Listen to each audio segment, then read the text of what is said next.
Pondo de parte os princípios elementares da doutrina de Cristo, deixemos-nos levar para o que é perfeito.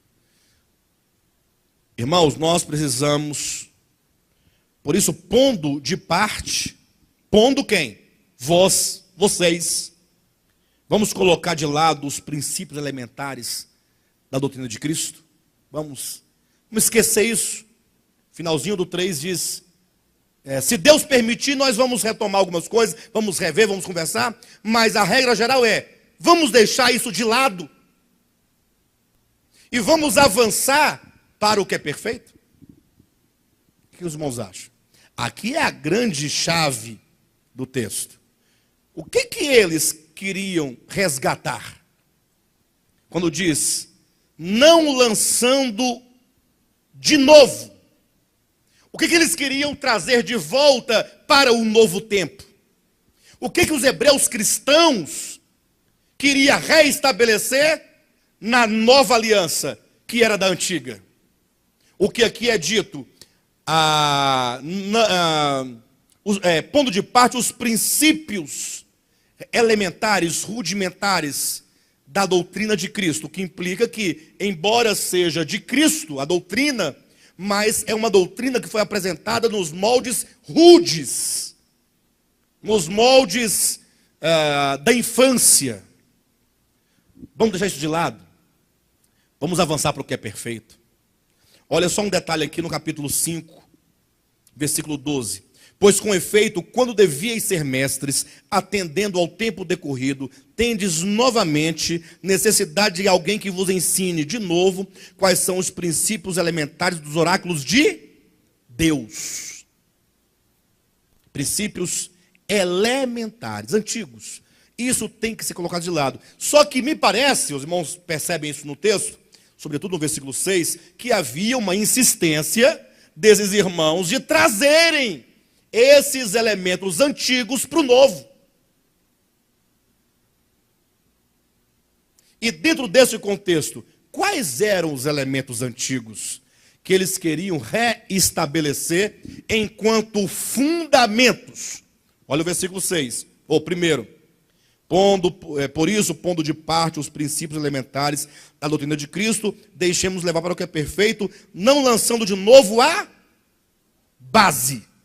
Ou seja, eles queriam trazer alguns princípios antigos para a nova aliança, o que eles não deveriam fazer, e queriam estabelecer esses princípios como bases, como fundamentos.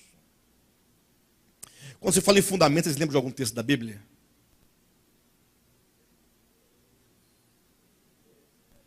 Primeira aos Coríntios, capítulo 3. Muito bem. Versículo 10, 11, 12, quando Paulo diz assim, olha, eu como prudente construtor, lancei o fundamento. Versículo 11 diz, o qual é Cristo Jesus. Volta para o 10, ele diz, e cada um veja como edifica sobre ele. Versículo 12, versículo 11, ninguém pode lançar outro fundamento além do que foi posto, o qual é Cristo Jesus. Então a base, o fundamento da salvação é uma pessoa, é Cristo. Não adianta você falar assim, mas porque ele tem isso e aquilo outro. Não interessa, a base da salvação é Cristo, não o Jesus telúrico. Telúrico quer dizer da terra. Não é a humanidade, o homem, o menininho Jesus, igual agora do Natal, estava lá no presépio, lá peladinho. Não. Aquela humanidade gerada no ventre de Maria foi apenas o instrumento humano, material, pelo qual o Cristo eterno de Deus cumpriu a obra de redenção. Entendam isso. Quem cumpre a obra de redenção é o Cristo de Deus, por meio do Jesus humano.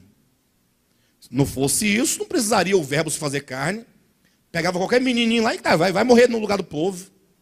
Tanto é que João, diferentemente de Mateus, Marcos e Lucas, começa o seu evangelho dizendo, no princípio era o verbo. Mateus diz, não, Jesus é filho de Davi, de Abraão. Olha, no tempo. Aí Marcos nem sequer colocou genealogia. Lucas diz, não, ele é filho de Adão. Até que foi bem, foi até mais longe que Mateus, né? Foi até Adão. João fala, não, para de Adão. No princípio, ó, era Deus. Nem criado ele foi.